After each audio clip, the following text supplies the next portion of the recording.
When I first heard this story from Nathan Crawford himself, I wasn't sure whether to believe it. We were sitting on his porch in Flagstaff, Arizona, watching the sun drop behind the mountains, the kind of evening that smells like sage and cooling dust. He spoke in that quiet way men speak when they're telling you something true. No flourishes, no exaggeration, just the facts laid out plain. "I've worked with stone my whole life," he said. 40 years reading rock faces, knowing when they'll hold and when they'll fall. But I never understood loyalty, real loyalty, until I met that dog.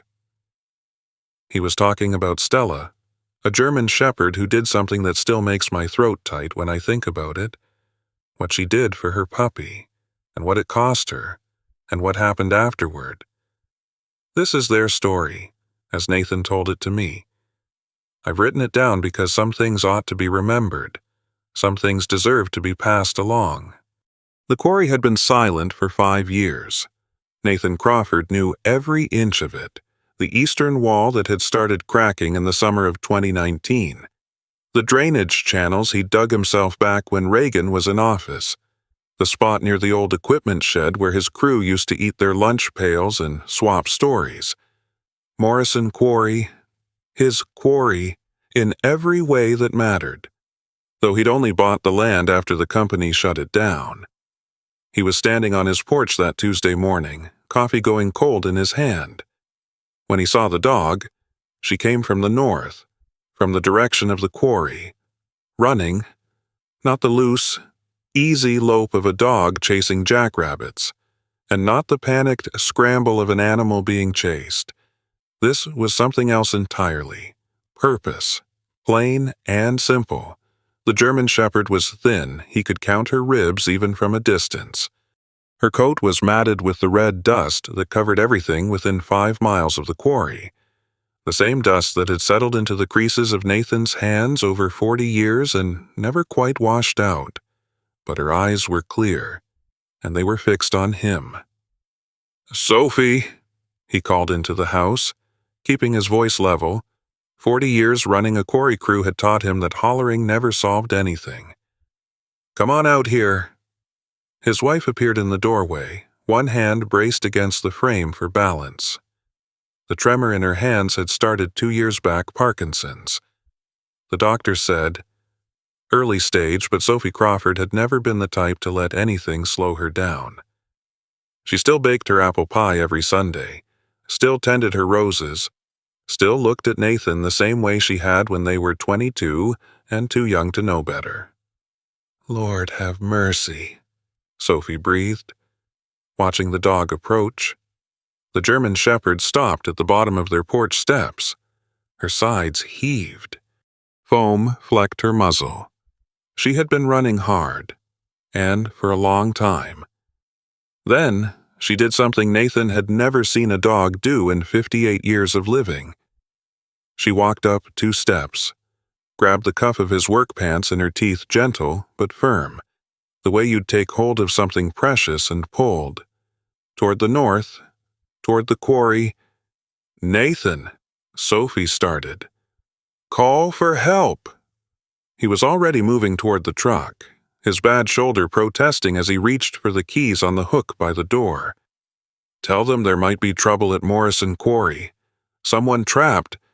Maybe that quarry's been closed for 5 years. I know." He grabbed his father's old leather gloves from the porch post where they always hung soft as a second skin after all these decades. The leather worn thin at the fingertips. "I closed it myself." The dog didn't wait for him to climb in the truck.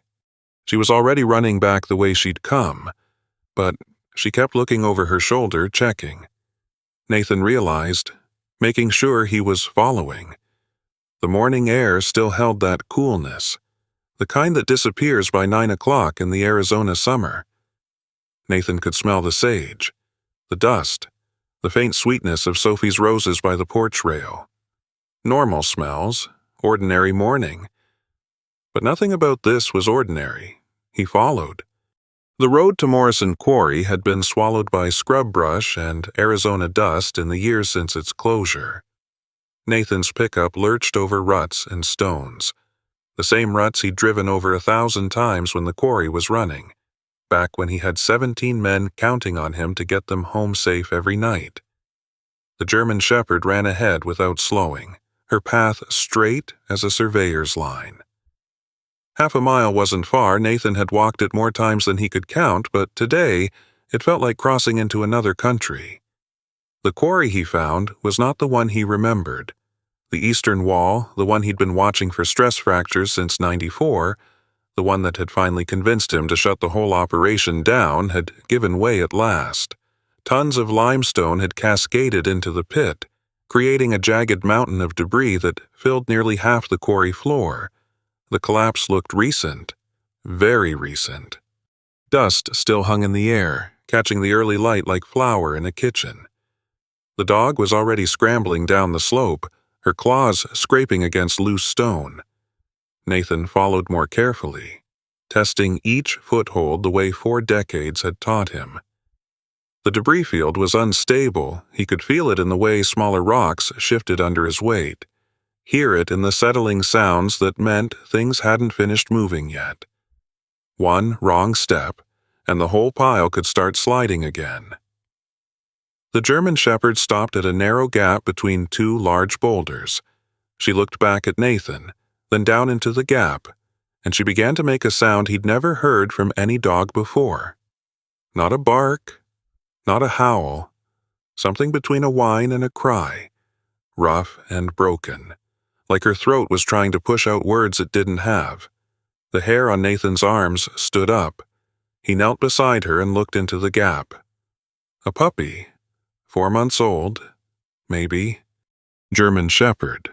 Like its mother, same dark markings, same intelligent eyes. The little thing was wedged into a narrow space where 2 boulders had fallen together, a chunk of limestone the size of a bed pillow pinning its hindquarters. Not crushing, he could see the pup was still breathing but holding it fast.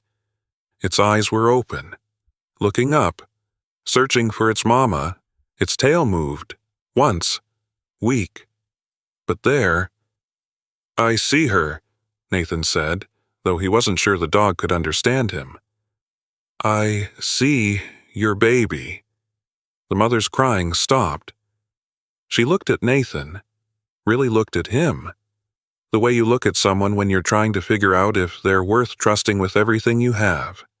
Nathan had seen that look before, on the faces of workers deciding whether to follow him into a dicey section of the quarry, on Sophie's face, 50 years ago, when he'd asked her to marry a man who spent his days underground and might not always come back up. He'd never seen it on an animal. The moment stretched. The dust settled around them, somewhere far off. A meadowlark called. Then the dog turned back to the gap and began to dig. Her claws scraped against stone. Small rocks flew. Dust rose around her like smoke. She dug with a fury that Nathan had only ever seen in creatures fighting for something worth more than their own lives, the kind of fury that doesn't count the cost. He saw red on the rocks. Her nails were tearing. "Whoa now," he said, reaching toward her. "Hold on. Let me help." She didn't stop. She couldn't. Nathan studied the debris pile with eyes that had spent 40 years reading stone the way other men read newspapers. The boulder pinning the puppy was wedged between 2 larger rocks, creating a shape like an upside-down V. If he lifted the smaller boulder straight up, the 2 larger ones might shift inward. That would be bad. Very bad. But if he pushed it at just the right angle, if he could find the leverage point his father had taught him to look for back when Nathan was still a boy learning the trade, the smaller rock might pop free without disturbing the balance. Maybe. Or maybe the whole pile would come down on top of them. He pulled off his gloves and tucked them into his back pocket. He needed to feel the stone with his bare hands, needed to know exactly where the weight was sitting, where the cracks ran, where the give was. His palms found the boulder. Cold, rough, the kind of cold that caves hold on to, that never quite warms up no matter how long the sun shines. His fingers traced the surface, reading it like Braille. There, a crack running along the underside, a weak point. "All right," he said, opening his eyes. "Listen to me now. When I lift this rock, you grab your baby and pull her out. You understand?" The mother dog stopped digging, looked at him. Her sides heaved. Her paws were bloody. But her eyes were steady. She understood. He'd swear to it till his dying day. She lowered herself into a crouch, muzzle pointed at the gap. Every muscle coiled and ready. Nathan took a breath, said a quiet prayer not out loud, just in his heart, the way his mother had taught him, and pushed. "Before we continue, I'd love to know which city you're watching from. Let's get back to the story." The rescue crew showed up 40 minutes after Sophie made the call. Nathan was sitting on the tailgate of his pickup when he heard their trucks grinding up the old quarry road. His hands were shaking, not from fear, but from the adrenaline still working its way out of his system. Sophie had driven out in their sedan, her hands trembling on the wheel the whole way, and now she was pressing a clean dish towel against the cut on his forehead while he held a bag of frozen peas to his shoulder. "Sir, you ought to let us take you to the hospital." The crew leader was young, maybe 30, with the kind of earnest face that hadn't yet learned some folks don't take kindly to being told what to do. "It's not broken. Your wife said rocks fell on you. Rocks fell near me. There's a difference." Nathan shifted the frozen peas. His shoulder throbbed something fierce, but he'd had worse. Summer of '87, a support timber had caught him across the back. He'd finished his shift before driving himself to the clinic in town. The young man opened his mouth to argue, then thought better of it when his partner touched his arm. They headed off to check the debris pile, leaving the Crawfords alone with the quiet and the dust. Sophie settled onto the tailgate beside him. Her hands shook against her lap, but her voice came out steady as always. "The dog's still in the truck bed." Nathan turned his head slow, his neck complaining about it, and looked through the back window of the cab. Stella lay pressed into the corner of the truck bed, her body curled tight against the wheel well. Lucky was tucked beneath her, invisible except for one small paw poking out from under her chest. Stella's eyes were open, watching him. "She hasn't budged since you put her up there," Sophie said. "Won't let go of that pup for anything." Nathan remembered the way Stella had walked out of the quarry, Lucky hanging limp from her jaws. She'd let him guide her toward the truck, let him lower the tailgate, but when he'd reached out to help her up, she'd flinched back like he'd swung at her. He'd stepped away, given her room. She'd jumped up on her own, limped to the corner, and lain down with her back against the metal side. "She's frightened," Sophie said softly. "She's careful." Nathan watched Stella's ears swivel toward the rescue workers moving around near the quarry entrance. Every time one of them came within 20 feet of the truck, those ears flattened down. "She knows what folks are capable of." Sophie was quiet for a spell. Then, "I recognize the mark in her ear. The tattoo." Nathan looked at his wife. "Morrison Brothers Circus." Sophie's mouth tightened the way it did when she was working up to something unpleasant. "They came through Flagstaff 6 months back, set up camp right by the old quarry. I drove past their lot once, saw their dogs in cages out back, little wire cages, Nathan, not big enough for a dog to turn around in. 6 months ago, the pup looked about 4 months old." Nathan looked at Stella again, at her jutting ribs, her matted coat, the raw patches on her paws where she dug through rock until she bled. She'd gotten loose somehow, had her baby out here in the wild, survived on whatever she could catch or scrounge for 4 hard months, and when her pup got trapped, she'd run for help to the house where she'd seen a woman put out water for stray cats every morning. She'd been watching them, maybe for weeks, deciding if they could be trusted. Nathan looked at the dog in the truck bed, at the way she'd curled herself around that pup like a shield, at the exhaustion in every line of her body. She'd picked them, and she was still waiting to find out if she'd made a mistake. The veterinary clinic smelled of disinfectant and something else, fear. Maybe, or the particular scent of animals in distress. Nathan stood in the corner of the examination room, arms folded across his chest, watching Dr. Elena Vasquez run careful hands along Lucky's hindquarters. The pup lay still on the steel table, too worn out to put up a fuss, but his dark eyes kept moving, searching for his mama, finding her, settling, then searching again. Stella stood at the base of the examination table, rigid as a fence post. She hadn't let anyone take Lucky out of her sight when the young vet tech had tried to carry the pup into the back room by herself. Stella had planted herself in the doorway, no growling, no snapping. Just that immovable presence, those eyes locked on the woman's hands. Dr. Vasquez had understood right away. "Let the mother stay," she'd said. "We'll work around her." Now the vet's fingers probed Lucky's left hip, and the pup let out a small cry. Stella's ears went flat. Her weight shifted forward onto her front paws. "Easy now," Nathan murmured, more to himself than anyone. His shoulder was throbbing despite the aspirin Sophie had made him swallow in the truck, and the fluorescent lights overhead buzzed in a way that set his teeth on edge. He'd never much cared for doctor's offices, animal or otherwise.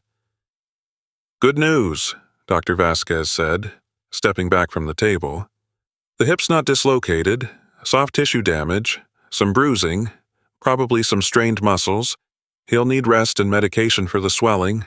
She paused, her eyes moving to Stella. "The mother, though I need to examine her too. She took quite a beating from those rocks." Nathan watched Stella's reaction as the vet took a step closer. The dog didn't back away, but every muscle in her body drew tight as a bowstring. Her eyes never left the woman's hands. "She won't let you touch her," Nathan said. "I could give her a sedative." "No." Dr. Vasquez raised her eyebrows. "She's been through enough for one day." Nathan uncrossed his arms, wincing as the movement tugged at his bad shoulder.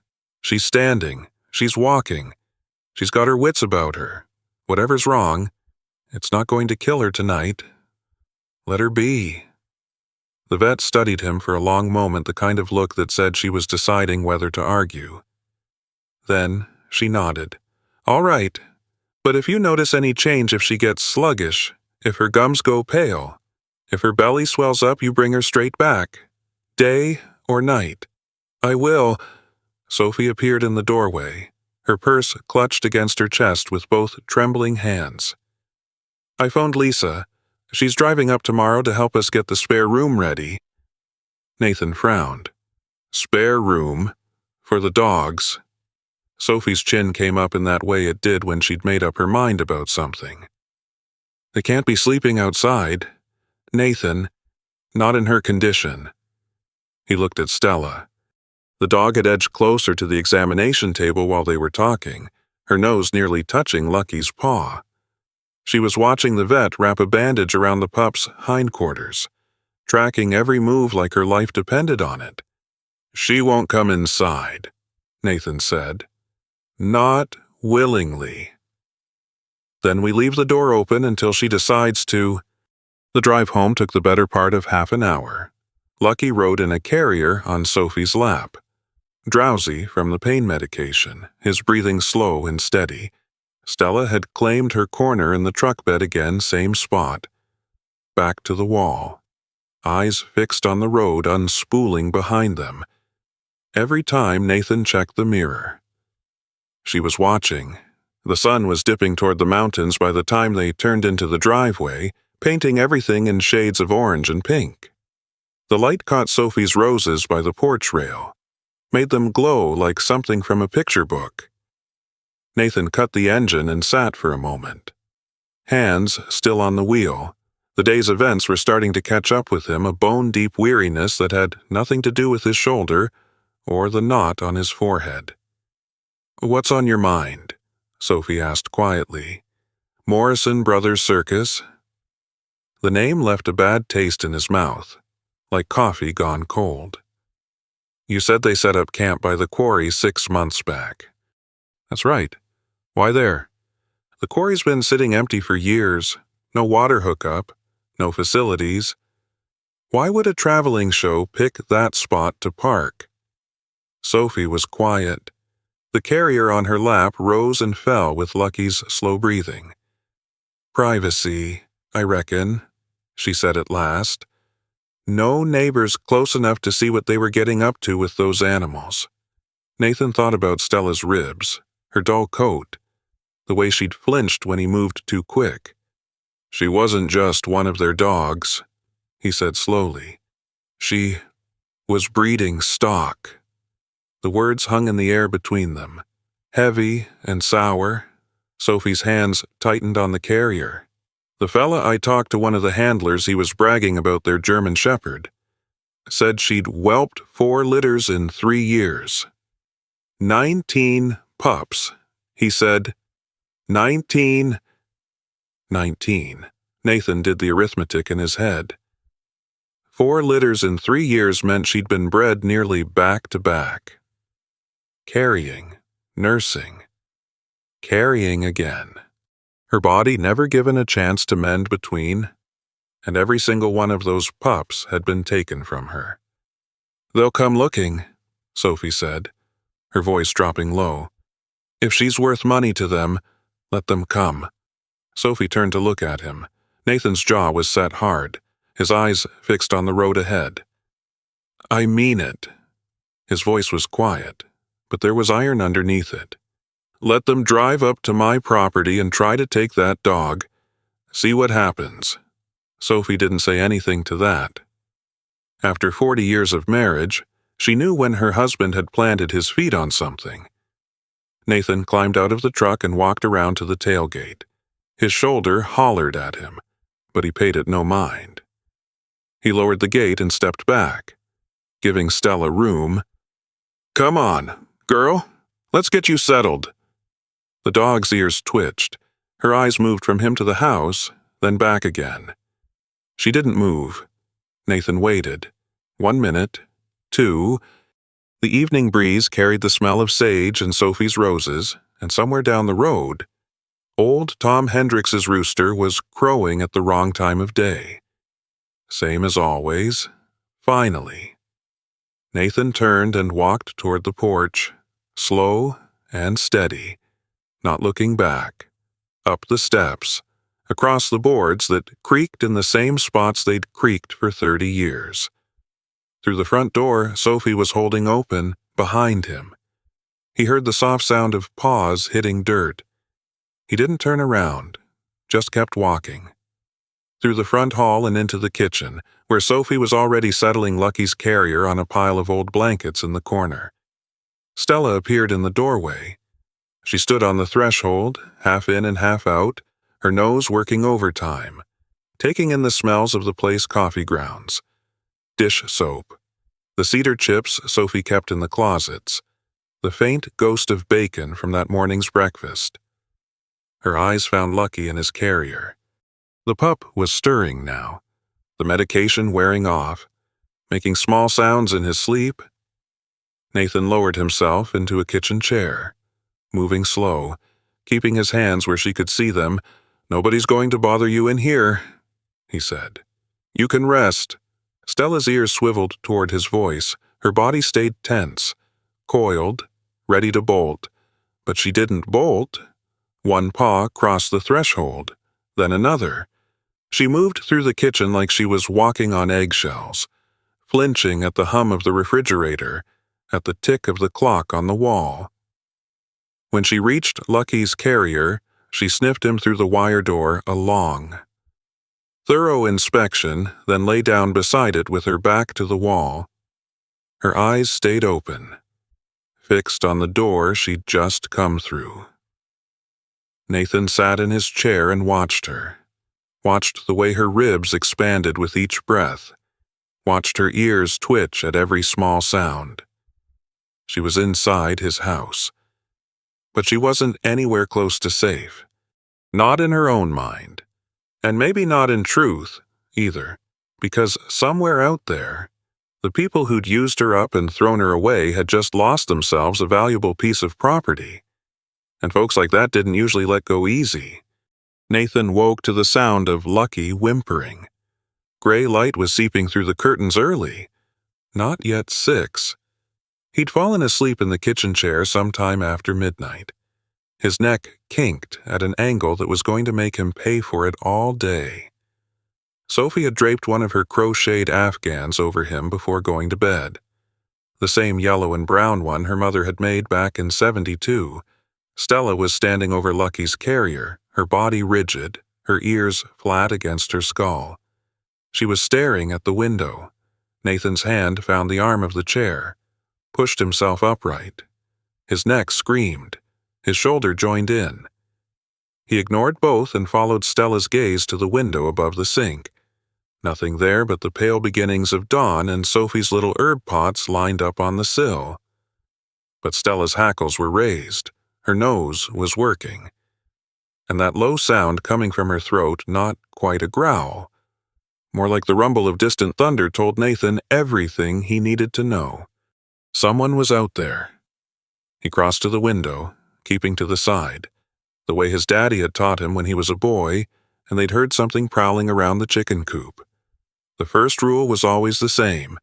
Don't give them a clear look at you until you know what you're dealing with. A truck was parked at the end of the driveway. White. Didn't belong to anyone he knew.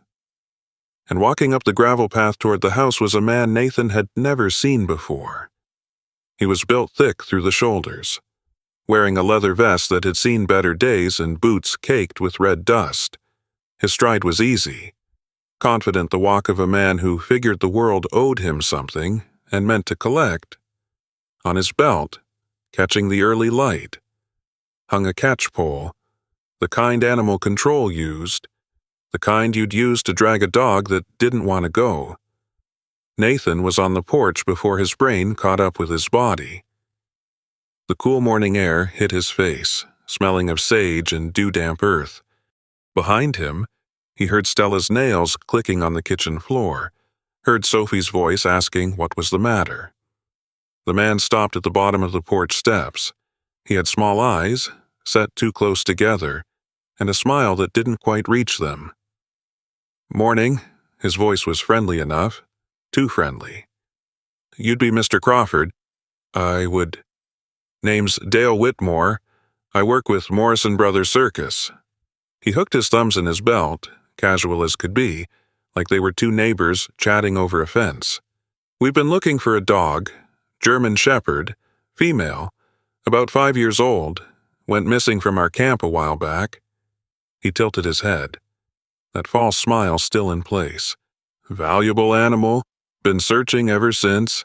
Nathan said nothing, just stood there, feet planted, blocking the door. Dale's smile flickered, came back. "Heard there was some excitement out at the old quarry yesterday. Figured I'd check nearby properties, see if anyone might have come across her." His eyes slid past Nathan to the door. "You wouldn't know anything about that, would you?" "Can't say I do. Thing is, Mr. Crawford, she's microchipped, registered. Legally speaking, she belongs to Morrison Brothers Circus." Dale spread his hands, palms up the gesture of a reasonable man. "Now, I understand if you've gotten attached. Dog shows up needing help. You take her in. That's a decent thing to do, but she's our property. We've got the papers to prove it. Then I reckon you can take it up with a judge." The smile finally died. What replaced it was something harder, colder. "I was hoping we could settle this friendly-like. We're not going to settle it at all." Nathan kept his voice level. "There's no dog here matching that description. I'd like you to leave my property now." Dale didn't move. His hand drifted down toward the catch-pole on his belt, fingers brushing the handle. "Old man, you don't want to make this difficult." That dog is worth more money than you probably see in a year. Morrison Brothers doesn't let assets walk away. Get off my land. The words came out flat, quiet. The same tone Nathan had used 30 years back when a foreman had tried to send men into a shaft he knew wasn't safe. The tone that said there would be no more talking, no more bargaining, no second warning. Dale's hand tightened on the catch-pole. Behind Nathan, the screen door creaked. Sophie stepped onto the porch, her phone in her trembling hand. "I've got 911 on the line. They're asking for a description of the trespasser." Dale's eyes moved to Sophie, to the phone, back to Nathan. For a long moment, nobody moved. The meadowlark down by the fence started up its morning song. Cheerful and oblivious, old Tom's rooster crowed again from down the road. Then Dale took a step backward. His hand fell away from the catch-pole. "This ain't over," he said. "That dog's worth more than this whole property. Morrison Brothers doesn't forget, neither do I." Dale held Nathan's gaze for 3 seconds. 4, 5. Then he turned and walked back down the driveway. Not hurrying, not looking back, like he had all the time in the world. Nathan watched him climb into the white truck, watched him back out onto the road, watched the vehicle disappear around the bend, kicking up a trail of red dust that hung in the still morning air. Only then did he let out his breath. Sophie lowered the phone. Her hands were shaking worse than usual, not just the Parkinson's tremor, but something deeper. "The dispatcher wants to know if we need someone to come out. Tell them yes. I want this on record." Nathan turned to look at his wife. Her face was pale beneath her morning wrinkles, but her eyes were steady as stone. "You all right?" "I'm fine." She glanced through the screen door. "But I don't think she is." Nathan followed her gaze. Stella stood just inside the kitchen doorway, her body pressed low to the floor. Lucky's carrier directly behind her. She was shaking. Not the fine tremor of exhaustion he'd seen yesterday, this was a deep shudder that ran through her whole frame. Rattling her tags against her collar, she'd heard Dale's voice. She knew who he was, and she knew what he'd come for. The deputy arrived within the hour. She was a woman Nathan's age, maybe a few years younger, with weathered hands and a face that said she'd seen plenty and wasn't impressed by much. She took his statement on the porch, writing in a small notebook, asking questions in a voice that was all business. "Dale Whitmore. Works for Morrison Brothers Circus." She said the name like it left a taste in her mouth. "We've had calls about that outfit before. Nothing that stuck. This man came onto my property and threatened me. I understand, Mr. Crawford." She tucked the notebook away.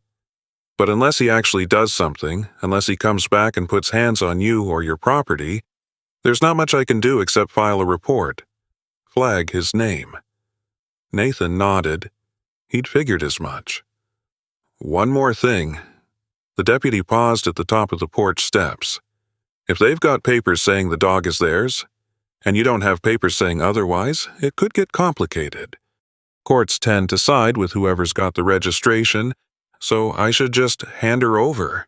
"I didn't say that." Something shifted in the deputy's eyes, something that might have been sympathy, or might have been recognition. "I'm just telling you how things work.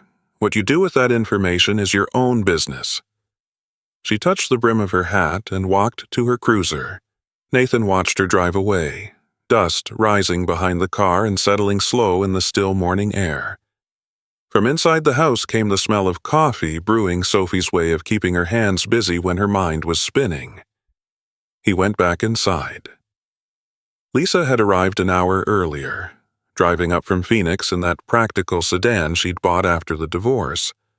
Nathan's daughter was 42, sharp as a tack, and worked as a paralegal at a firm downtown. She had Sophie's stubborn jaw and Nathan's quiet way of thinking through a problem before opening her mouth. Right now she was sitting at the kitchen table, papers spread out in front of her phone beside her hand. "Morrison Brothers Circus has a history," she said without preamble. "I made some calls, USDA violations, animal cruelty complaints, lawsuits from workers who said they weren't paid right, nothing that shut them down, but enough to show a pattern." Nathan poured himself a cup of coffee. His shoulder had settled into a dull ache, overnight manageable. As long as he didn't try to lift anything heavier than a mug. Pattern of what? Cutting corners, treating animals like inventory instead of living things. Lisa pulled out a yellow legal pad covered in her neat handwriting. "The dog if they try to claim her through the courts. And we can argue you were acting in her welfare, that you had reason to believe she was being mistreated. Can we prove that we can prove she was malnourished when you found her? The vet records show her weight, her condition, the state of her coat. We can subpoena Morrison Brothers records, breeding schedules, vet visits, cage dimensions, if they've been cutting corners. It'll show." Sophie set a plate of toast on the table, her hands trembling against the china. "What about the microchip that Whitmore fellow said she was chipped? Microchips prove who the animal is, not who owns it now." Lisa tapped her pen against the legal pad. "If we can show they abandoned her, that they made no effort to find her for 6 months, we can argue they gave up their claim." Nathan thought about this. 6 months. Stella had been living rough near the quarry for half a year, and nobody from Morrison Brothers had come looking until word got out about the rescue. "Why now?" he said slowly. "Why come looking now, after all this time?" Lisa looked at him. "What do you mean? If she's worth good money like that fellow claimed, why didn't they search for her right away? They knew the area they'd camped out by the quarry themselves. Why wait 6 months?" Sophie sat down at the table, her fingers wrapped around a coffee cup she wasn't drinking from. Maybe they thought she was dead.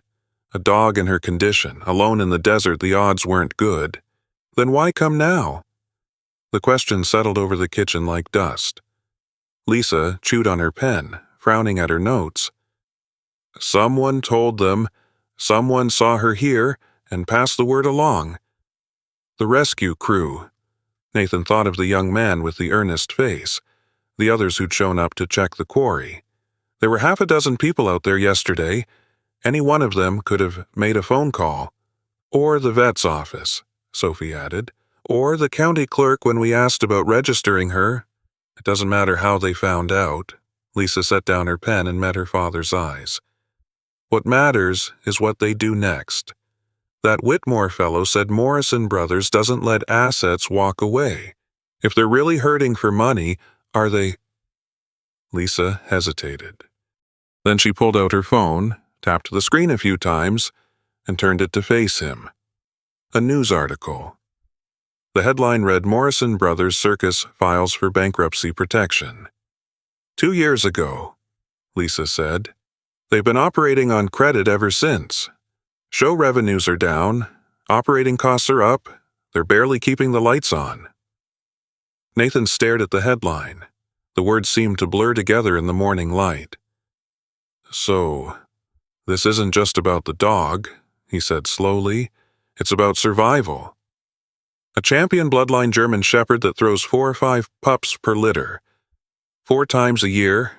That's reliable income, predictable cash." Lisa's voice was flat, but her eyes were hard. "Without her, they might not make it through the season." Nathan set down his coffee cup. The ceramic clinked against the table, a small sound in a room gone very quiet. Somewhere in the house, Lucky whimpered in his sleep. Stella's tags jingled as she shifted position. "So, we're not just dealing with a man who wants his property back," Nathan said. "We're dealing with a man who's fighting for his livelihood, which means he's not going to give up easy." Nathan looked through the doorway into the living room.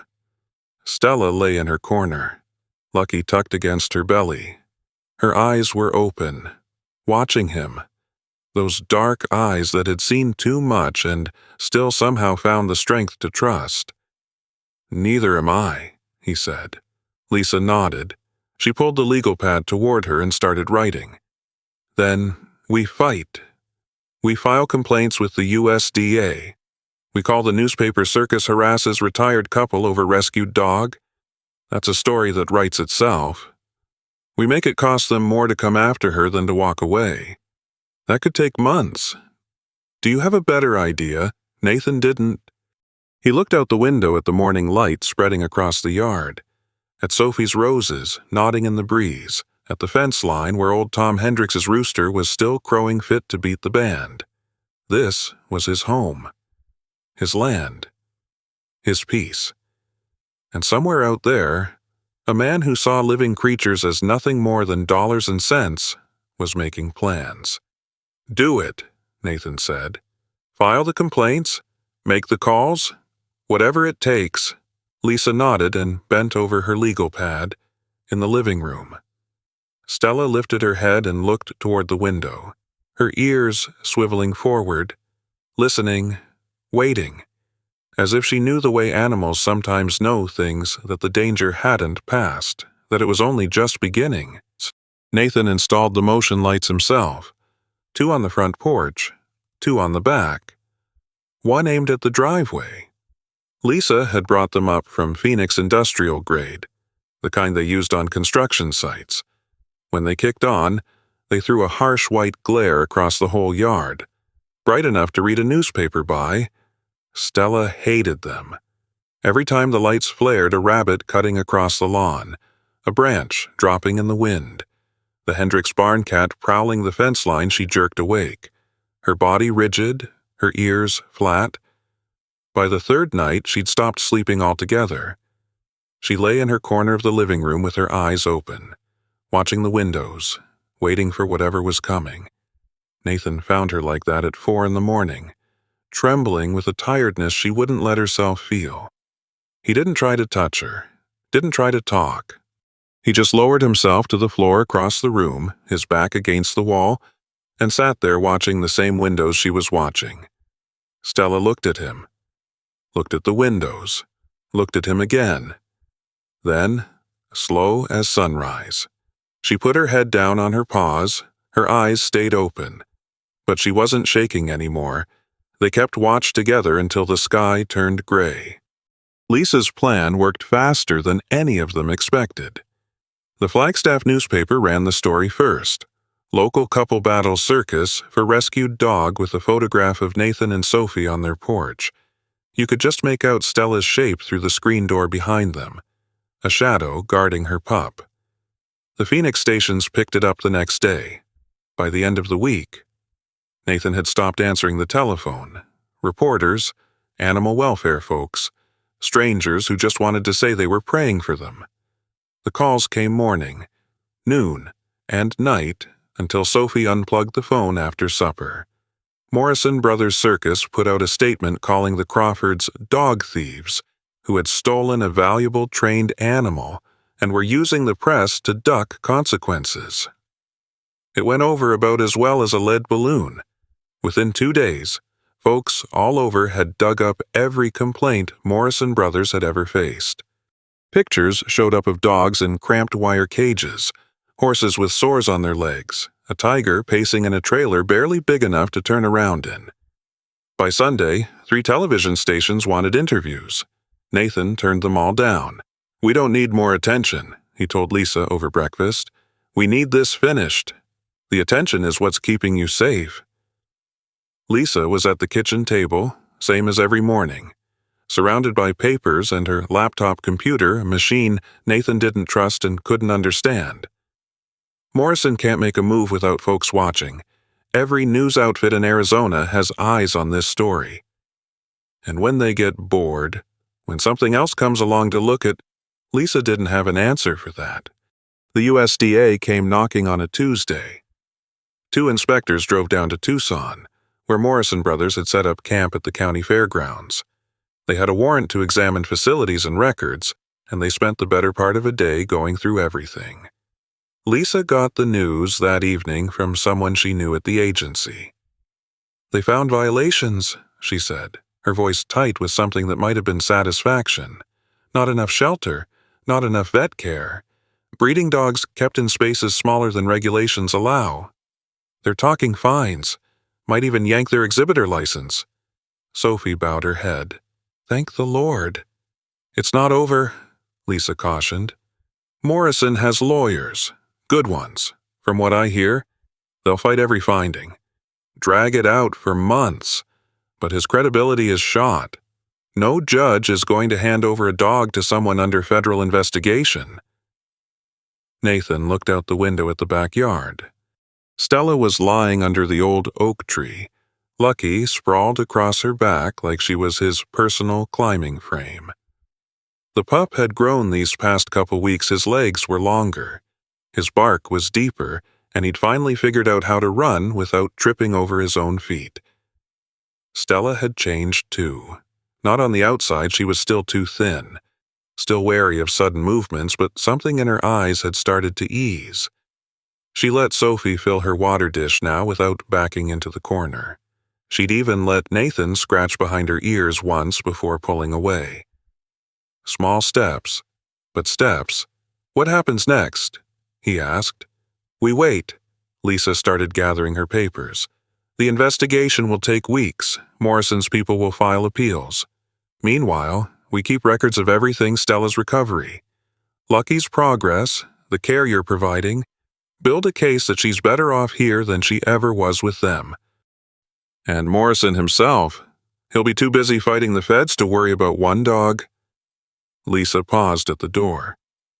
"At least for a while," Nathan nodded. It wasn't a victory, not yet, but it was room to breathe. Time to think. Time to plan. Time for Stella to heal. 3 days passed without incident. Lucky's swelling went down. The vet cleared him for light activity, though she warned his left hind leg might always favor the other side. "Dogs adapt," she'd said. "He'll learn to compensate." Stella ate, drank, slept, curled around Lucky in the living room, always between him and the nearest door. She let Sophie sit near her now, let Nathan pass without pressing herself to the wall. Small mercies. On the 4th morning, Nathan came downstairs to find Stella standing at the back door, not pawing at it, not whining to get out, just standing there, looking through the glass at the yard beyond the patchy grass. Sophie's clothesline. The oak tree that had been growing there since before Nathan's grandfather built the house. He opened the door. Stella looked at him, looked at the yard, looked back at him. Then she walked outside. Nathan watched her cross the grass, her nose working, cataloging every smell. She checked the fence line, sniffed around the base of the oak, circled the clothesline post twice, marking her territory in that way dogs do, making it hers. Lucky whined from his carrier inside. Nathan lifted the pup careful, supporting his hindquarters the way the vet had shown him, and carried him to the door. The puppy squirmed, desperate to reach his mama. Nathan set him down on the grass. Lucky wobbled. His left leg buckled, held, buckled again. He took 1 step, 2, 3. Stella turned and saw him. She crossed the yard in 4 strides, her nose going straight to his face, checking him over. Lucky's tail wagged so hard his whole body shook. He tried to jump up and lick her chin, fell over, got his legs tangled. Stella nudged him upright with her nose. Then she lay down beside him, letting him climb on her, chew on her ear, tug at the fur on her neck. Playing. They were playing. Nathan stood in the doorway and watched. Sophie appeared beside him, 2 cups of coffee in her shaking hands. She held one out and he took it, feeling the warmth seep into his fingers.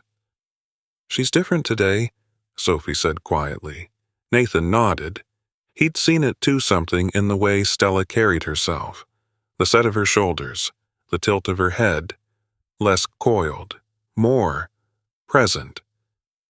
She's starting to believe, he said. Believe what? That it's real, that nobody's coming to take him away. Sophie sipped her coffee. Her hands trembled against the cup, but her voice was steady. Is that true? Is nobody coming?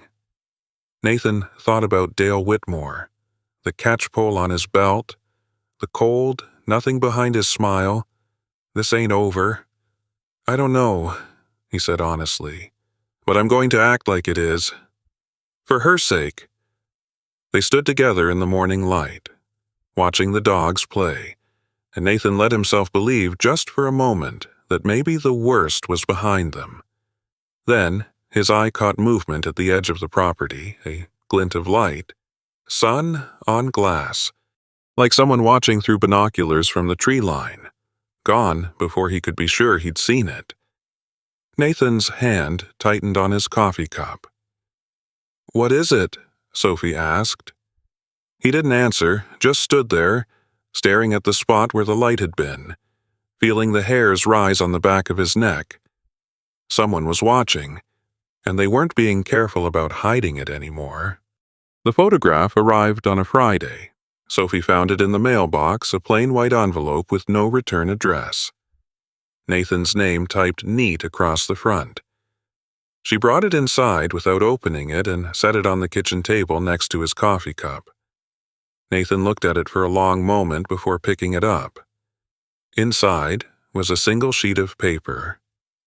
A photograph, Stella and Lucky, lying under the oak tree in the backyard, taken from outside the fence.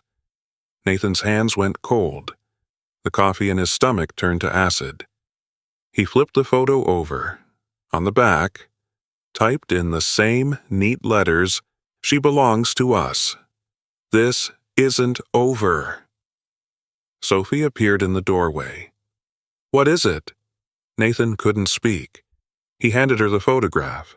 He watched her face go white, watched her hands start to shake, not the familiar tremor of her condition, but something rawer, something that came from the gut. They were here, she whispered. They were on our property. Nathan took the photograph back, studied the angle, the distance. The picture had been taken from the northwest corner of the yard, near the old fence post that had been leaning for years. Someone had stood there, in the dark, watching his family. Call Lisa. His voice came out strange, flat. And the sheriff. The deputy came out that evening. Same woman as before, same weathered face, same notebook. She examined the photograph and envelope, asked her questions, wrote down the answers. I'll file a report, she said when Nathan finished. We can increase patrols on this road, but... She spread her hands. Taking a picture from outside a fence isn't technically a crime. They were on my land. Can you prove that cameras witnesses Nathan couldn't? The deputy nodded like she'd expected as much. Get yourself some security cameras and the kind that save to those computer backup services, that way nobody can tamper with the recordings. If they come back, you'll have evidence. And if they don't just watch if they try to take her... The deputy was quiet. Then she met his eyes straight on. Arizona's a stand-your-ground state. Mr. Crawford, you've got the right to defend your property against intruders. She paused. I'm not telling you to do anything. Just know what's legal. She left. Nathan stood on the porch in the gathering dark, staring at nothing. The photograph was still in his hand, the edges going soft from his grip. Sophie came out and stood beside him. What do we do? I don't know. It was the first time in 40 years of marriage he'd said those words to her. Lisa installed the cameras the next morning, 4 of them, covering every angle: front porch, back door, both sides of the house. She showed Nathan how to check the feeds on her laptop.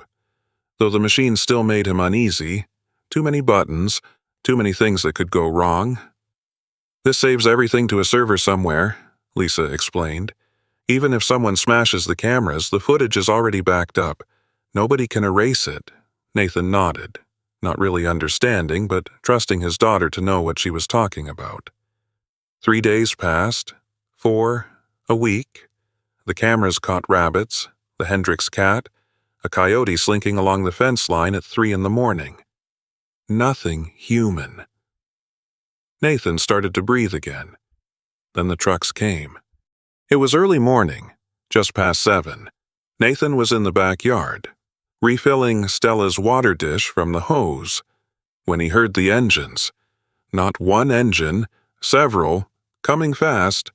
He straightened up, water splashing over his boots, and turned toward the driveway. A white truck was pulling in. Big, with colorful letters on the side, Morrison Brothers Circus. Behind it, a second truck, a third. Nathan dropped the hose. "Lisa!" His voice cracked. "Sophie, get inside." The front door of the lead truck swung open. Dale Whitmore stepped out, catchpole in hand, a grin splitting his face. 2 more men climbed out of the other trucks. Big men, thick through the shoulders, carrying equipment Nathan didn't recognize.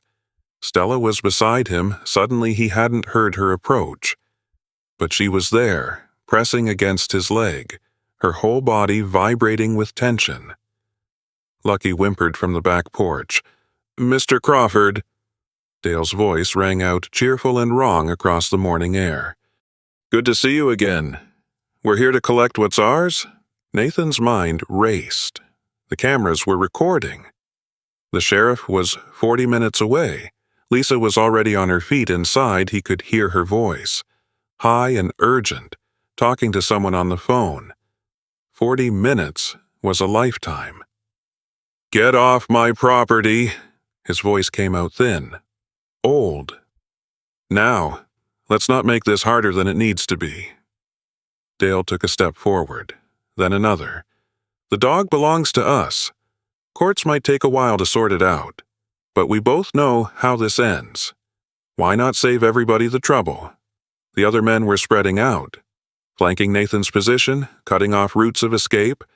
Stella growled, low, deep, rumbling up from somewhere in her chest, her lips peeled back, showing teeth Nathan had never seen her bare before. Dale stopped. For the first time, uncertainty flickered across his face.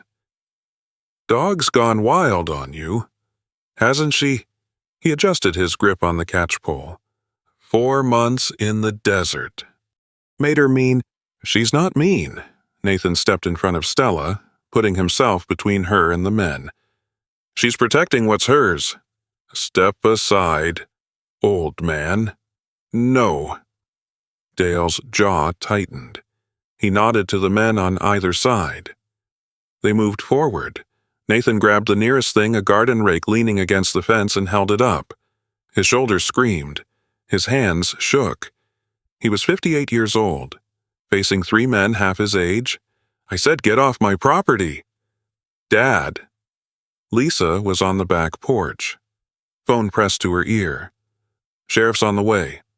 40 minutes. Dale smiled. "Plenty of time." He lunged. The catchpole swung toward Stella. Nathan swung the rake, blocked it, but one of the other men grabbed his arm and yanked. The rake flew. Nathan stumbled, his bad shoulder twisting, and went down hard on one knee. Pain exploded up his leg, through his hip, into his spine. He tried to stand. Couldn't. Stella barked sharp, frantic, and charged at Dale. Dale swung the catchpole, missed, swung again. The loop caught Stella round the neck. She twisted, snapped, fought, but the pole was long and Dale was strong and the loop was tightening, cutting off her air. Nathan pushed himself up. His knee buckled. He fell again, his hands sinking into the mud where the hose had been running. Cold water soaking through his clothes. "That's enough." Dale's voice had gone flat, businesslike. "Someone get the pup." No. Nathan tried to crawl. His knee wouldn't hold him. His shoulder was on fire. He dragged himself forward on his elbows, mud coating his arms, his chest, his face. "Please." The word came out broken. "Please don't." Dale looked down at him. The man's eyes were empty, nothing behind them but cold arithmetic. "Should have took the easy road. Old-timer." He started dragging Stella toward the trucks. Nathan kept crawling. His elbows sank into the mud. Water soaked through to his skin. His breath came in gasps that didn't fill his lungs. He could feel his heart stuttering, feel his vision going gray at the edges. 60 years old. 40 years running a quarry, giving orders, keeping men alive. And now he was belly down in the muck, helpless as a child, watching someone take the dog he'd promised to protect. He reached the edge of the driveway. Gravel bit into his palms. He couldn't go any further. "Stella." His voice was a whisper, lost in the morning air. "I'm sorry." Stella heard him. She stopped, fighting the catch pole, turned her head, straining against the loop, her eyes finding his through the chaos.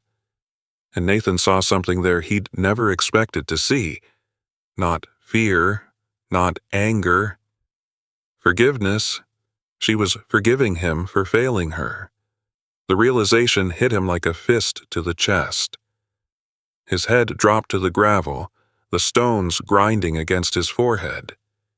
And he felt the tears come hot and shameful, mixing with the mud and the water and the dust. He had failed. After everything, the rescue, the recovery, the lawyers, the sleepless nights he had failed, Morrison had won. Then Sophie screamed, not a scream of fear, a sound Nathan had never heard from his wife in 40 years of marriage. Pure fury, rising up from somewhere deep. He lifted his head. Sophie stood on the back porch, Lucky clutched against her chest with one arm.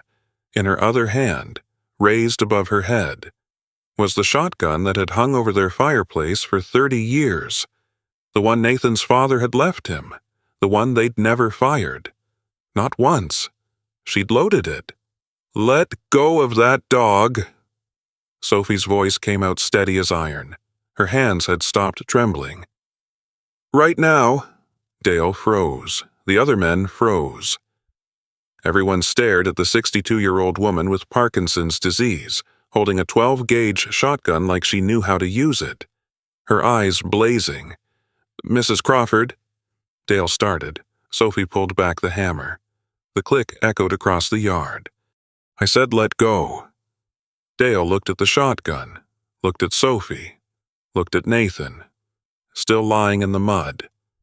He opened his hand. The catchpole clattered to the ground. Stella stumbled free, shaking off the loop, coughing. "Get off our property." Sophie's voice didn't waver. "All of you. Right now." Dale's face had gone dark with fury. But he was already backing toward the trucks. His men followed, keeping their eyes on the shotgun. "This isn't legal," Dale called out. "You can't threaten people with a firearm." "Sue me." Sophie didn't lower the gun. "Get in your trucks and go, or I'll tell the sheriff I had to defend my home against 3 men who attacked my husband." They went. Nathan watched the trucks back down the driveway, watched them turn onto the road, watched them disappear behind the cottonwoods in a cloud of red dust. Only then did Sophie lower the shotgun. Her hands started shaking again violently, uncontrollably. The gun slipped from her grip and clattered on the porch boards. Lucky squirmed in her other arm. Lisa was there suddenly, catching her mother as her legs gave out, easing her down onto the porch steps. Nathan tried to get up. His knee buckled, his shoulder wouldn't take his weight. He lay there in the mud, in the gravel, in his own shame, and watched Stella limp toward him. She stood over him for a moment, looking down at his face, mud-streaked, tear-stained, pathetic. Then she lay down beside him, pressed her body against his, put her head on his chest, staying with him. Even now. Nathan wrapped his good arm around her neck and held on. His throat was too tight to speak. His eyes burned. He had crawled through the mud. He had begged. He had wept while strangers watched, and still she stayed. The sheriff arrived 23 minutes later. By then, Nathan had managed to get inside. He sat at the kitchen table, caked in drying mud. His shoulder wrapped in a makeshift sling Lisa had fashioned from a dish towel. Sophie sat across from him, her hands shaking around a cup of tea she couldn't drink. Stella lay at Nathan's feet. She hadn't left his side. "Assault charges," the deputy was saying. "3 witnesses, security camera footage. This time we've got them solid." "Will it hold up?" Lisa asked. 3 grown men attacking a retired couple trying to steal their dog. The deputy shook her head. "That's going to play real bad in front of a jury." Nathan heard the words, but they felt distant. Unreal. He looked down at Stella. She was looking up at him, her dark eyes calm. The terror of the morning already fading. She was still here. Lucky was still here. Sophie was still here. He hadn't lost everything. But the memory of crawling through the mud helpless, weeping, stripped of every scrap of dignity that wasn't going to fade. "Mr. Crawford." The deputy was talking to him. "You sure you don't need a doctor? That shoulder looks bad." Nathan shook his head. "I'll be all right." He wasn't all right. He knew that. But he'd be hanged before he left this house tonight. The deputy finished her report and left. Lisa started cleaning up the mud tracked through the house. Sophie sat frozen at the table, staring at nothing. Nathan stayed where he was. Stella's warm weight against his legs, and tried not to think about how it had felt to lie in the dirt while his wife saved his life. That night, for the first time since the quarry, Stella didn't sleep in her corner. Nathan was on the living room floor, couldn't get comfortable anywhere else with his shoulder. Didn't want to be far from the windows anyway when she came to him. She stood over him for a long moment, studying his face in the dark. Then she lay down, not beside him, on him, her head on his chest, her body stretched across his lap, pinning him to the floor. Nathan went still. Stella sighed a long, slow breath that seemed to empty her completely and closed her eyes. He understood. This was trust. The kind you couldn't buy or bargain for. The kind that only came when someone proved, in the moment that mattered, that they would crawl through mud and shame before letting you go. Nathan put his good hand on her head. "I've got you," he whispered. "I've got you." Her tail moved once, and she slept. The phone rang at 2 a.m. Nathan jerked awake, his shoulders shrieking. Stella on her feet beside him. Lisa answered in the other room. Her voice rose, sharp and urgent. "What? When?" A pause. "Are they sure?" Nathan pushed himself up on his good arm. "What is it?" Lisa appeared in the doorway, her face pale in the glow of her phone screen. "Morrison Brothers Circus," she said. "Their main camp caught fire an hour ago. The whole operation, trucks, equipment, animal cages, everything." Nathan's blood went cold. "Arson. They don't know yet." Lisa swallowed. "But Dad, the fire started in the kennels. All the breeding animals." She didn't finish. Nathan looked at Stella. She was staring at the window, rigid, ears flat. Somewhere out there, in the ashes of Morrison Brothers Circus, her past was burning, and Nathan had no idea what that meant for her future. The fire had been burning for 6 hours by the time Nathan saw the news. Lisa's laptop was open on the kitchen table, showing footage from Tucson. Fire trucks circled the blackened skeleton of what had been Morrison Brothers Circus's winter camp. Smoke still rose from collapsed structures, and firefighters in heavy gear moved through the wreckage like ghosts. The kennels were gone, nothing left but twisted wire and ash. 14 animals confirmed dead, the reporter was saying. 3 German shepherds, 4 horses, 2 ponies, and 5 exotic birds. Investigators are still searching the debris. Nathan turned away from the screen. Sophie sat on the couch. Lucky curled in her lap, her fingers moving through his fur in that absent way people touch things when their minds are somewhere else entirely. Stella stood at the window, staring out at the pre-dawn darkness. Every few seconds, her nose twitched, testing the air for smoke that wasn't there. She knew. Somehow, she knew what had happened to the others. "The fire's being investigated," Lisa said, scrolling through articles on her phone. "No official word on the cause yet, but they're looking at the owner. Apparently the whole operation was insured for more than it was worth. Insurance money. Maybe, or maybe he wanted to destroy evidence before the USDA could dig deeper." Lisa looked up. "All those breeding records. All those violations gone now. If there's nothing left to investigate, there's no case to make." Nathan thought about Earl Morrison, the pale eyes, the thin smile, the absolute certainty that he always got what he wanted. Would a man like that burn his own animals alive to save himself? Nathan didn't want to know the answer. The call came just after noon. Nathan picked up without checking the number. He'd been fielding calls from reporters all morning, hanging up as soon as they started asking questions. "Mr. Crawford?" The voice was familiar, thin, tired. Earl Morrison. Nathan's hand tightened on the receiver. "What do you want to talk?" Morrison sounded different than he had on the porch, smaller somehow, the iron gone out of him. "Face to face. There's something you need to hear. I don't reckon we have anything to discuss. Please." The word hung there. Nathan had heard a lot of men say please over the years, begging for overtime, begging for second chances, begging for their jobs. This didn't sound like any of those. This sounded like something breaking. "There's a diner on Route 89, Morrison said. "The one with the blue roof. I'll be there in an hour. Alone." A pause. "If you don't come, I'll go away. You'll never hear from me again." The line went dead.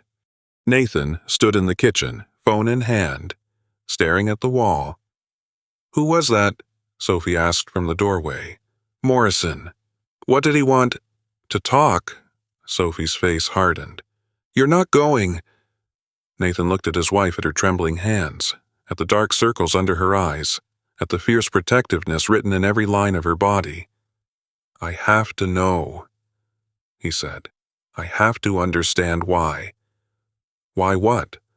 Why he tortured animals for 40 years. Why he sent men to hurt you. Why he stopped. Nathan met her eyes. He could have fought this through the courts for years. Instead, he burned his whole operation and called asking to talk. Maybe it's a trap. Maybe. Nathan reached for his jacket. "But I'm going anyway." The diner was nearly empty. A couple of truckers sat at the counter, working on coffee and pie. A waitress wiped down tables. The radio behind the register was playing something old Patsy Cline. Maybe, or one of those other singers Sophie used to listen to when they were young. Earl Morrison sat alone in a booth at the back, a cup of coffee untouched in front of him. He looked different, smaller than Nathan remembered. The confidence that had radiated from him on the porch was gone, replaced by something Nathan couldn't quite name. His hands lay flat on the table, palms down, and his eyes stayed fixed on the coffee cup as Nathan approached. Nathan slid into the booth across from him. "I'm here." Morrison nodded slowly. His eyes didn't rise. "I started Morrison Brothers in 1981, he said. His voice was flat, reciting facts. "My daddy was a carny, worked the circuit his whole life. I thought I could do better, build something that lasted. This isn't what I came to hear." "Then leave." Morrison's eyes finally lifted, bloodshot, red-rimmed, hollow. "Or stay and listen. Your choice." Nathan stayed.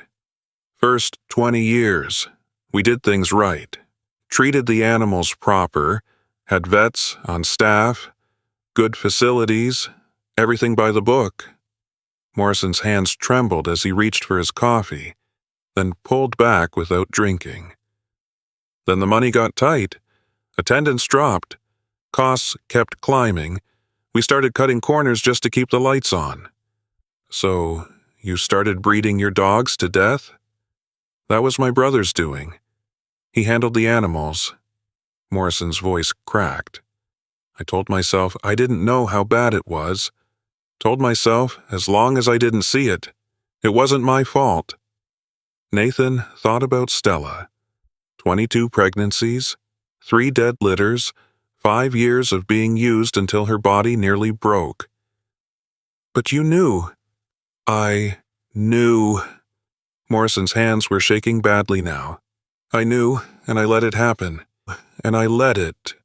Told myself the animals didn't suffer, that they didn't remember their babies, that it was just business. Why are you telling me this? Morrison was quiet for a long moment. When he spoke again, his voice was barely a whisper. I have a granddaughter, 8 years old, loves animals more than anything. He pulled a photograph from his wallet, a little girl with his pale eyes, grinning at the camera, a puppy in her arms. Last week, she asked to see the circus dogs, wanted to play with them. Nathan waited. I told her they were too busy, too valuable, too important. Morrison's voice broke. She looked at me like I was a monster, and you know what? She was right. He set the photograph on the table between them. I've been a monster for 40 years, told myself it was business, told myself it was survival. Told myself it was just how things worked. Morrison shook his head. But when I saw that look in her eyes, so you burned down your own circus. I set the animals free first. Morrison met Nathan's eyes, and for the first time, Nathan saw something there besides cold calculation, pain, regret, shame so deep it had nowhere left to hide. The horses, the ponies, the birds, I let them all go before the fire started. But the dogs... He couldn't finish. Nathan understood. They wouldn't leave their cages. Morrison nodded. Tears were running down his face now, quiet tears. The kind that came when someone had nothing left to hold them back. I opened every door, every cage, but they just stood there, looking at me, waiting for someone to tell them what to do. His voice cracked. I'd broken them so bad they couldn't even walk through an open door. The diner was quiet except for Patsy Cline on the radio, singing about falling to pieces. Nathan sat across from a man who had spent 40 years building an empire on suffering, and he didn't know what to say. Your dog, Morrison said finally. Sapphire. She was different, smarter, fiercer. I knew she'd get loose someday. Part of me was hoping she would. He wiped his face with the back of his hand. When Dale told me she was alive, that she'd had a pup, that she was living with some old man who wouldn't give her up. You tried to take her anyway. I tried to take her anyway. Morrison's face twisted with disgust, not at Nathan, but at himself. Because that's what I do. That's what I've always done. Take and take and take until there's nothing left. He pushed an envelope across the table. Nathan looked at it, but didn't touch it. What's this, ownership papers? Signed over to you and your wife. Legal and proper. Morrison's hands were steady now, the trembling gone. And a check. $50,000.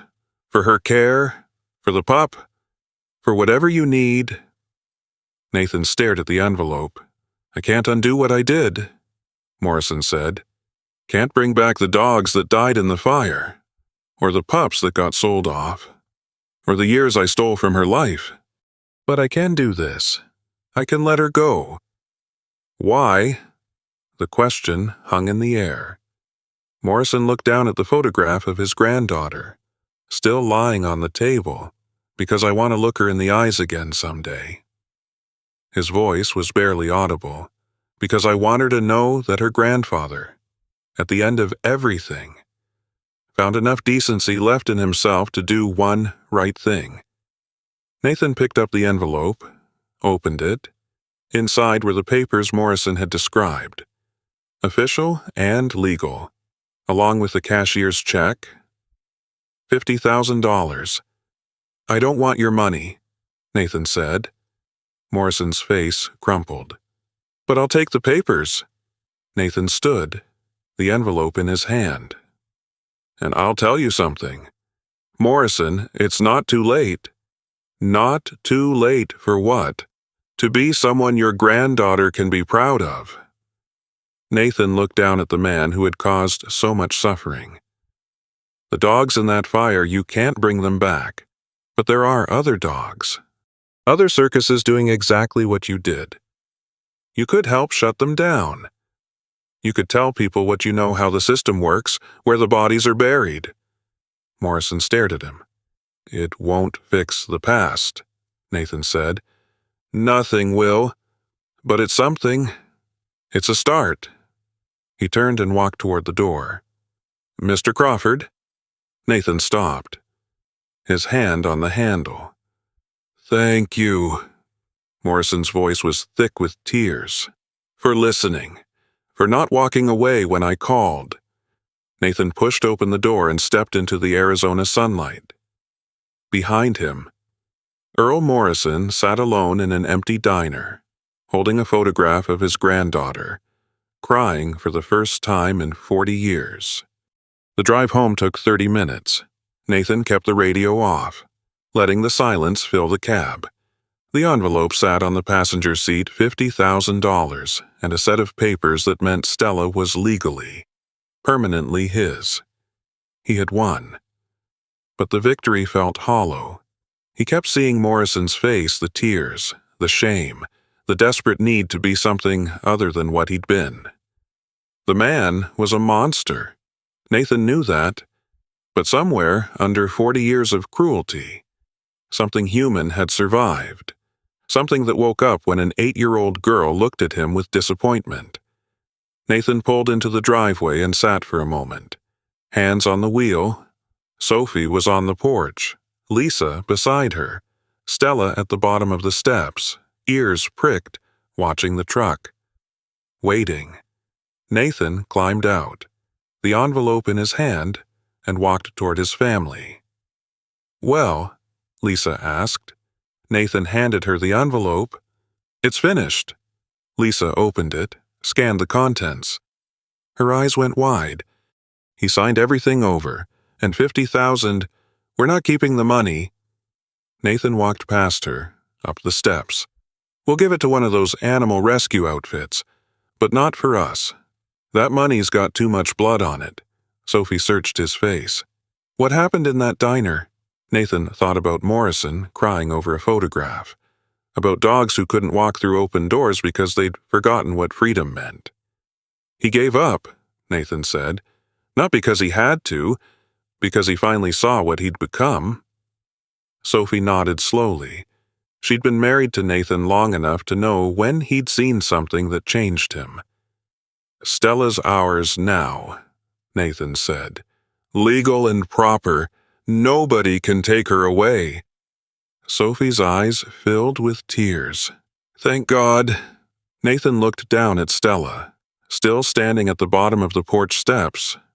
She was watching him with those dark, knowing eyes, eyes that had seen so much cruelty, endured so much pain, and somehow found the strength to trust again. He walked down the steps and knelt in front of her. "You're home," he said. "For good now? For the rest of your life?" Stella's tail wagged, once, twice. Then she stepped forward and pressed her forehead against his chest. Nathan wrapped his arms around her neck and held on. Behind him, Sophie and Lisa were talking about lawyers, about paperwork, about the money they didn't want to keep, But Nathan wasn't listening. He was holding a dog who had been used up and thrown away, and he was making her a promise. No more cages, no more breeding, no more fear, just this: a home, a family, and all the time in the world. That evening, the sunset painted the Arizona sky in shades of orange and pink. Nathan sat on the back porch, watching Lucky chase fireflies in the fading light. The pup had grown strong these past weeks. His limp was barely noticeable now, and he ran with all the joy of a young dog discovering the world. Sophie sat beside Nathan, her tea cooling in her trembling hands. Lisa had gone back to Phoenix, promising to return with the finalized paperwork. Stella lay at Nathan's feet, not in her corner, not watching the exits, just lying there, her head resting on his boot, her eyes half closed, peaceful. Nathan reached down and scratched behind her ears. She leaned into his touch, her tail brushing the porch boards. "She's different," Sophie said quietly. "She knows it's over." Do dogs understand things like that? Nathan watched Stella's eyes drift closed completely, her body softening into true rest. "This one does." They sat in easy silence as the light faded. Lucky tired himself out and came to curl up against Stella's side, his small body rising and falling with each breath. A family. That's what they'd become. An old man, an old woman, and 2 dogs who'd been given a second chance. Nathan thought about Morrison, alone in that diner. Thought about the dogs who died because they couldn't remember how to be free. Thought about all the suffering that had led to this moment, this quiet evening, this peaceful porch, this dog sleeping at his feet. It wasn't fair. None of it was fair. 22 pregnancies and 3 dead litters couldn't be undone by a sunset and a kind word, but this was what healing looked like. Not forgetting scars didn't disappear, but building something new on top of something broken. Stella sighed in her sleep. Nathan leaned back and looked up at the first stars appearing in the darkening sky. "Thank you," Sophie said suddenly. Nathan looked at her. "For what?" "For not giving up." Her hand found his, trembling fingers lacing through steady ones. For crawling through the mud when you couldn't stand. For refusing to let them take her. Nathan squeezed her hand. "I had help," he said. Someone pointed a shotgun at 3 men with steadier hands than she had any right to. Sophie laughed, small, tired, but real. "I was shaking so bad I couldn't have hit the broadside of a barn. They didn't know that." "No?" She smiled. "They surely didn't." They sat together as full dark settled, watching the stars wheel overhead. Tomorrow there would be paperwork to sign, decisions to make, a check to figure out what to do with. But tonight there was just this: peace, family, home. Nathan closed his eyes and listened to Stella breathe. The next morning, Nathan woke to find Stella standing over him. Not alarmed, her body was relaxed, her tail wagging slow. She was just looking at him. Waiting. Nathan pushed himself up in the chair where he'd fallen asleep. "What is it, girl?" She turned and walked toward the back door. Looked back at him. He understood. He followed her outside, across the yard, to the oak tree where so much of their healing had happened. The morning air was cool, the sky just starting to lighten. Stella lay down in the grass. Nathan sat beside her. They stayed like that for a long time, an old man and his dog, watching the sun come up, not needing words to understand what had passed between them. When Nathan finally went back inside, Stella walked beside him, her shoulder brushing his leg with every step. She slept at the foot of his bed that night. The first time she'd ever chosen to be that close. Nathan lay awake, listening to her breathe, feeling the warmth against his feet. Outside, an owl called. The wind stirred the cottonwoods. The motion lights flared once, twice, then went still, and in a small house in Flagstaff, Arizona, a man who had spent his life working with stone finally understood what it meant to be soft. The next morning, Nathan woke to Lucky barking. Not playful, urgent. He was out of bed before his eyes were fully open, feet hitting the cold floor. Body moving on instinct. Stella was at the window, rigid, ears forward. Nathan looked outside. A car sat in the driveway, dark blue sedan. Government plates. 2 people were climbing out. A man in a suit, a woman with a clipboard. The man was holding a badge. Nathan pulled on his boots and went to the door. Sophie was already awake, standing at the bedroom window in her robe, her hands pressed flat against the glass to stop their shaking. "Government plates," she said. "I saw—" He walked through the house, Stella at his heels, her nails clicking on the hardwood. Lucky had stopped barking but stood rigid at the front window. Hackles raised, watching the strangers come up the walk. The knock came before Nathan reached the door. 3 sharp raps. He opened it. The man was younger than Nathan expected, mid-30s. Clean-shaven, with the kind of face that gave nothing away. The woman beside him held her clipboard like armor. "Mr. Nathan Crawford." The man held up a badge. "Special Agent Marcus Webb, FBI. This is Dr. Patricia Holloway, USDA Animal Welfare Division. May we come in?" Nathan's throat went tight. "What's this about the Morrison brothers' fire?" Webb lowered the badge but didn't pocket it. "We have some questions." Behind Nathan, Stella pressed against his leg, a low rumble building in her chest. "My dog's not comfortable with strangers." "We're not here for the dog. Mr. Crawford." Webb's voice stayed level, professional. "We're here because Earl Morrison gave a statement to police last night. He named you as someone who could back up certain details about his operation."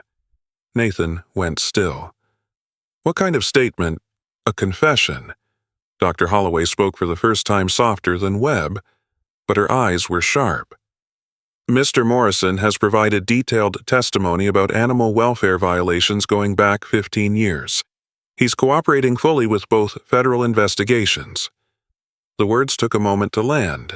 Morrison had talked, not just to Nathan in that diner, to the FBI, to the USDA, to everyone who would listen. "He said you could confirm the condition of the German Shepherd when you found her," Webb continued, "and that you witnessed the attempted retrieval on your property." "Now, that wasn't a retrieval." Nathan's voice came out harder than he intended. "That was 3 men attacking me in my own yard. We're aware of the circumstances." Webb tucked his badge away. "Mr. Crawford, we're not here to make trouble.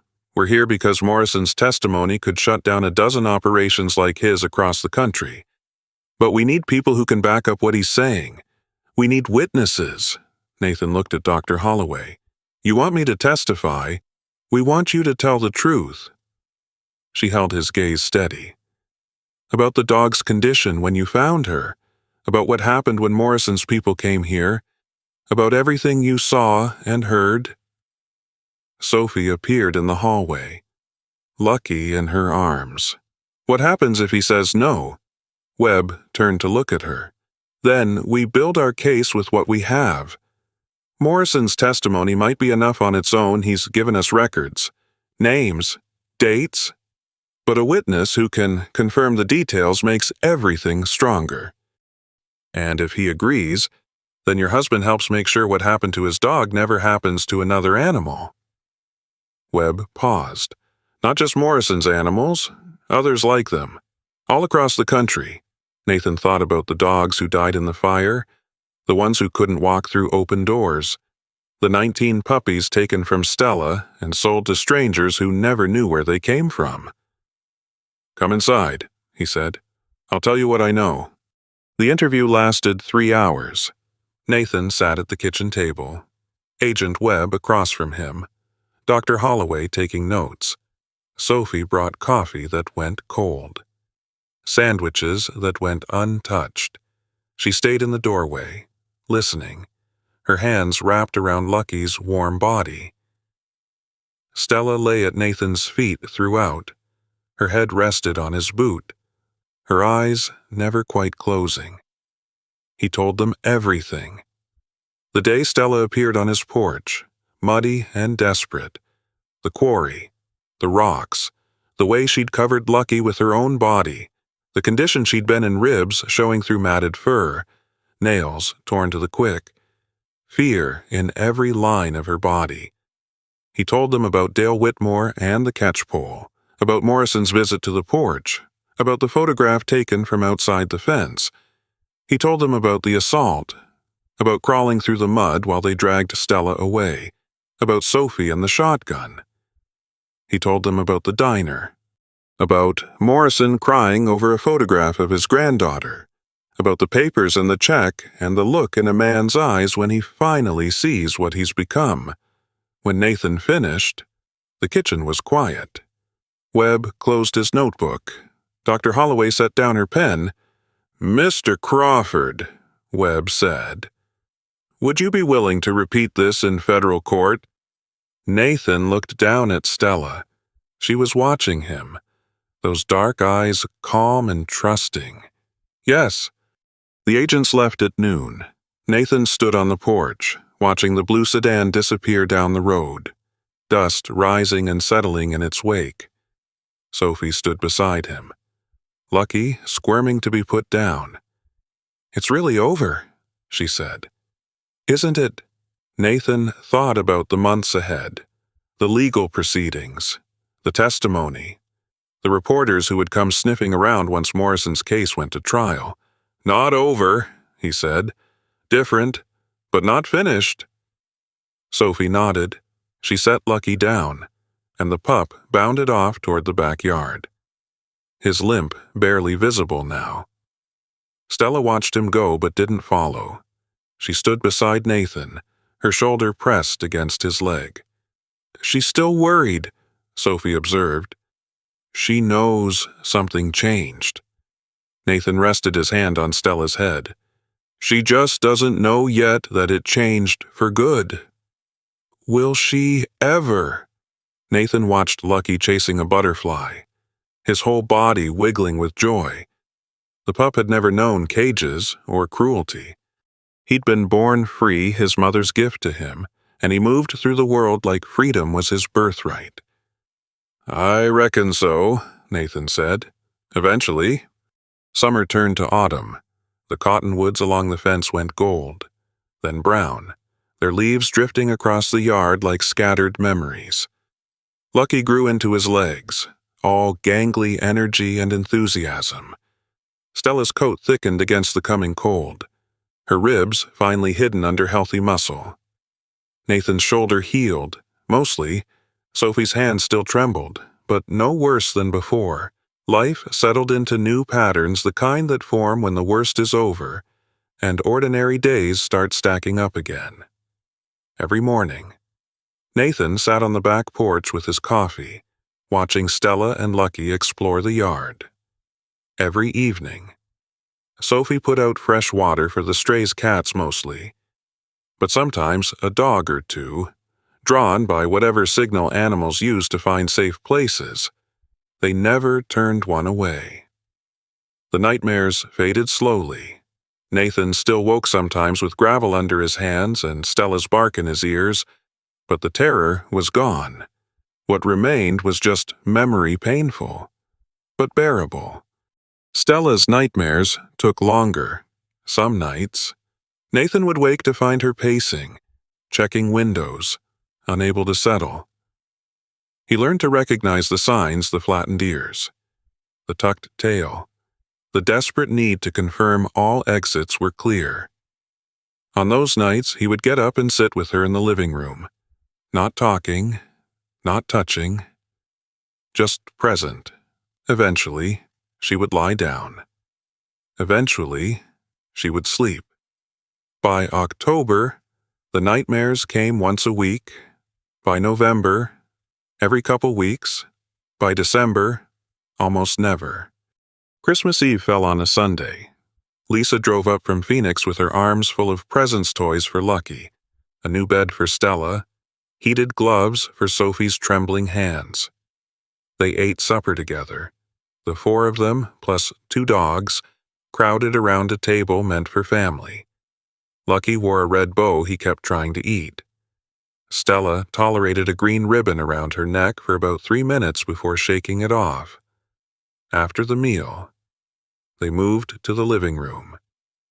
A fire crackled in the hearth. Nathan had split the wood himself, his shoulder complaining but holding up.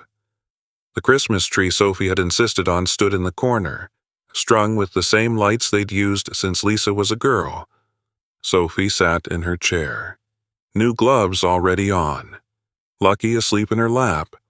Lisa was on the couch, going through photographs on her phone and laughing at something. Nathan sat on the floor by the fire. Stella lay beside him. Not in her corner, not watching the doors.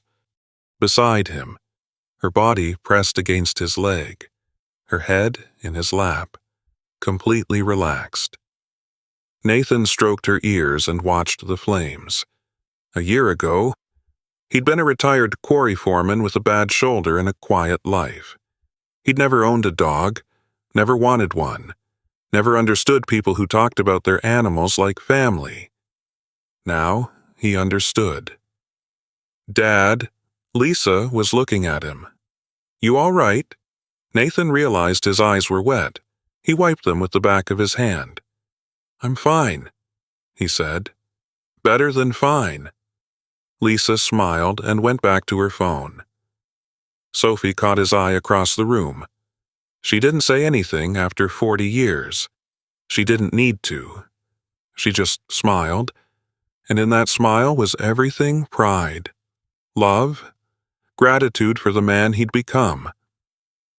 Nathan smiled back. Stella's tail thumped against the floor. Once, twice. Lucky stirred in Sophie's lap, chasing something in his dreams.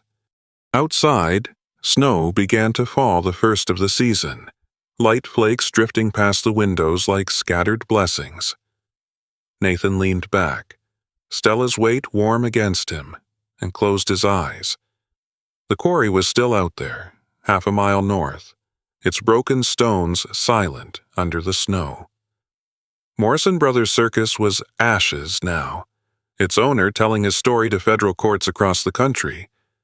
The dogs who died in the fire were buried in unmarked graves. Their suffering finally ended. All of that was real. All of that had happened. But so had this. An old man and a broken dog, finding each other in the wreckage, learning to trust again, building something new from the pieces of something destroyed. It wasn't a storybook ending. Life was messier than that. There would be more hard days, more nights when the past rose up demanding to be remembered. But there would also be this: a fire, a family, a dog with her head in his lap, snow falling outside, warmth within. That was enough. That was everything. Later that night, after Lisa had gone to bed and Sophie had nodded off in her chair, Nathan carried his wife to their room and tucked the covers around her. Then he went back to the living room. Stella was waiting at the back door. Nathan opened it. Cold air rushed in, carrying snowflakes that melted on his face. The yard was white now, all its familiar shapes softened and strange. Stella walked out onto the porch and stood there, nose lifted, testing the wind. Nathan followed. They stood together in the falling snow, an old man in his pajamas and a German shepherd with scars on her ears watching the world go quiet. "Thank you," Nathan said softly. Stella turned to look at him, snowflakes caught in her fur, on her eyelashes, on the silver of her muzzle. "For trusting me, for giving me a chance to earn it." Her tail wagged. She stepped closer, pressing her shoulder against his leg. Nathan rested his hand on her head. The snow fell. The night deepened. Somewhere far off, church bells began to ring midnight. Christmas Day. Stella lifted her head and listened. Then she turned and walked back inside, pausing at the door to look at Nathan, waiting for him. He followed her in, closed the door against the cold, watched her cross to her bed by the fireplace, where Lucky was already curled in a ball. She lay down beside her son. He shifted in his sleep, pressing closer to her warmth. Mother and child, safe, home. Nathan stood in the doorway, watching them breathe. Then he turned off the lights and went to bed. In the morning, Sophie found him in the kitchen, coffee already brewing, watching the sunrise paint the snow in shades of pink and gold. "Merry Christmas," she said, her voice rough with sleep. "Merry Christmas." She came to stand beside him at the window. Her trembling hand found his. In the backyard, Stella lay under the oak tree, Lucky bouncing around her in the snow. The pup was trying to catch snowflakes, leaping and spinning, failing gloriously. Stella watched him with something that looked very much like amusement. "She's happy," Sophie said. Nathan watched Stella's tail sweep through the snow as Lucky tumbled into her side. "Yeah," he said. "I reckon she is." Sophie leaned her head against his shoulder. They stood there together, watching their dogs play in the Christmas morning light. The coffee finished brewing. The sun kept rising. The snow began to melt at the edges, promising a clear day ahead. In the distance, Nathan could hear the Hendricks rooster finally giving up on crowing, and the faint sound of their neighbors' grandchildren laughing as they discovered their presents. Life going on, the way it always did. He poured 2 cups of coffee, handed one to Sophie, and they went out to the porch to watch the morning unfold. Stella looked up when they appeared. Her tail wagged once, and she went back to watching Lucky play. Not worried anymore. Not watching for danger, just living. Nathan sat down in his old chair, Sophie beside him, and felt the cold air on his face and the warm cup in his hands and the peace that came from knowing some things couldn't be taken away. The snow kept falling, soft and steady. Lucky kept playing, joyful and free. Stella kept watch, not fearful watch, but the contented vigilance of a mother who finally believed her child was safe. And Nathan Crawford, 58 years old, retired quarry foreman, sat on his porch with his wife and his dogs and understood at last what he'd been building toward all along. Not a fortune, not a legacy, not anything the world would remember. Just this, a family, a home, a dog who'd learned to trust again. It was enough. It was more than enough. It was everything. When I finished writing down this story, Nathan Crawford poured himself another cup of coffee and looked out at the yard where Stella lay sleeping under the oak tree. "You know what I learned?" he said. "Trust isn't something you can ask for. It's something you earn, one day at a time. Every morning you show up, every night you keep watch, every time you choose to stay when leaving would be easier." He paused, watching Lucky chase his own shadow across the grass. "That dog taught me something I should have known 50 years ago. Faith isn't just believing it's doing. It's keeping your word even when nobody's watching. It's being the same person in the dark that you are in the daylight." I asked him if he had any regrets. Nathan shook his head. "I regret what happened to the dogs who didn't make it. I regret not finding Stella sooner. But I don't regret crawling through the mud for her. I don't regret any of it." He looked at me then, his eyes steady and clear. "Some things are worth fighting for, even when you're old, even when you're scared, and even when you don't know how it ends." Stella lifted her head at the sound of his voice. Her tail wagged once. Nathan smiled. "Especially then." This story was inspired by countless real accounts of animal rescue and rehabilitation, created solely for entertainment purposes. This narrative does not condone, encourage, or promote any form of violence or harmful behavior toward humans or animals. All characters and events depicted are products of the author's imagination. Any resemblance to actual persons, living or deceased, or to actual events is purely coincidental.